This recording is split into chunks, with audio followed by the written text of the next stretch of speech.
Right, as we commemorate the 50th anniversary of the 1967 civil unrest in Detroit, a long-awaited exhibit on the uprising has finally opened here at the Detroit Historical Museum. It's called Detroit 67 Perspectives. The project looks back at what led up to the events of July 1967, where the city stands today, and how we can best move forward in the city of Detroit. The exhibit will open for 1 year, and it will be accompanied by curator chats, programs, and community discussions. Here to tell us more is the Detroit 1967 Project Director Marlowe Stoudamire from the Detroit Historical Society, along with Tracy Irwin, who is the curator of the exhibit. Thank you both for being here. Thank you for having us. Yeah. So Marlowe, I think of these things as trying to tell a story. It's a narrative.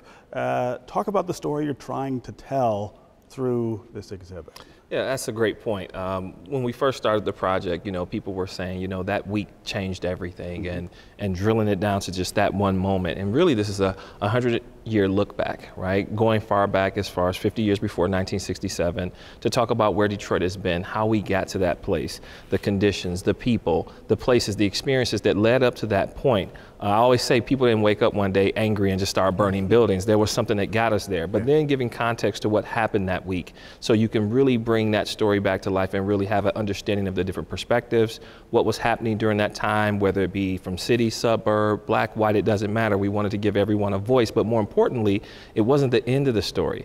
50 years later, in the year 2017, we're still in it and we're still thinking about it. And if you look at where America is, it's relevant, but more importantly, the opportunity is today, looking ahead 50 years to the year 2067 on what we can do now to have an impact on what happens 50 years from now. So that's a pretty simple charge, right? Yeah, just put together an exhibit that tells this, this story.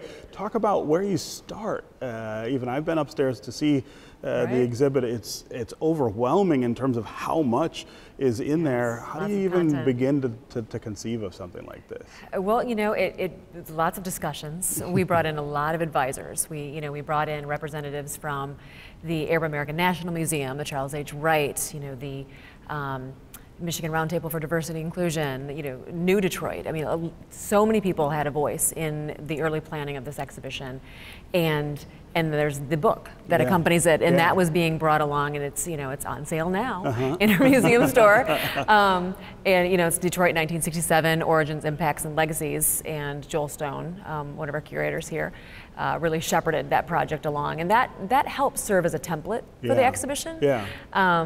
But we really, after bringing all of those people together, we wanted to make this about perspective.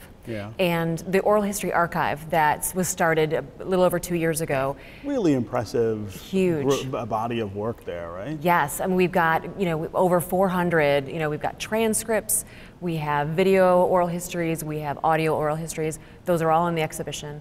But hearing those stories really helped to sort of lay the groundwork for the exhibition. And not only individual perspectives, but media perspective.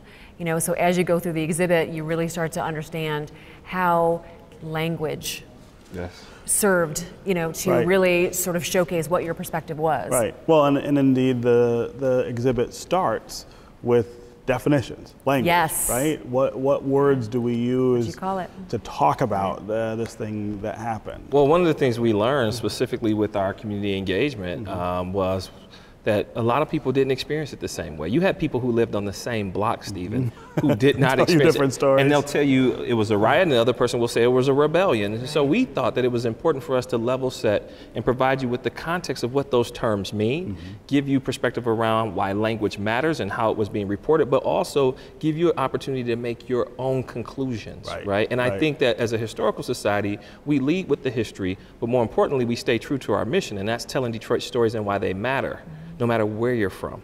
And that's what our team here did with the exhibition, was really kind of have a scaffolding approach to how you kind of go through something that's so complex and emotional and meaningful without watering it down. Talk about what you want someone who goes through your exhibit to come out the other side thinking about their role in what comes next. Wow, that's a big question. It's a simple question, come on. Huge. Yeah, maybe I'll,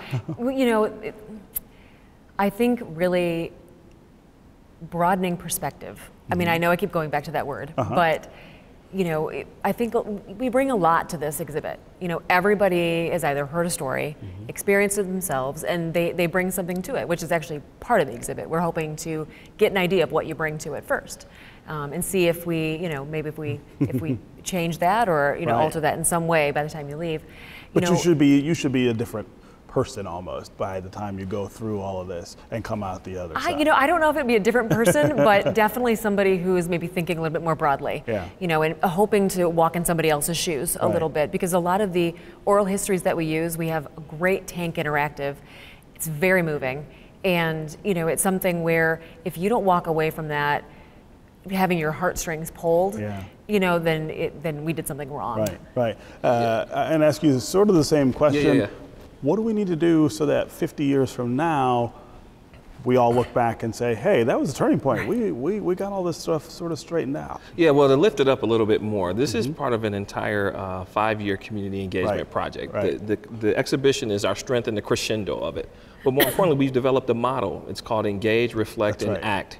Right, and there's critical imperatives that we want to point people to that are going to be helpful in terms of moving us forward to the future. That's economic inclusion and opportunity, dealing with race, investing in young people, and really getting into the neighborhoods, right? And so what we're hoping is that we can bring diverse voices and communities together around the historic effects of this crisis so people can find their role in the present to inspire the future. So the objective is that you walk away with a personal sense of why it matters to you and connecting you with over 100 community partners and organizations who are doing the work right now.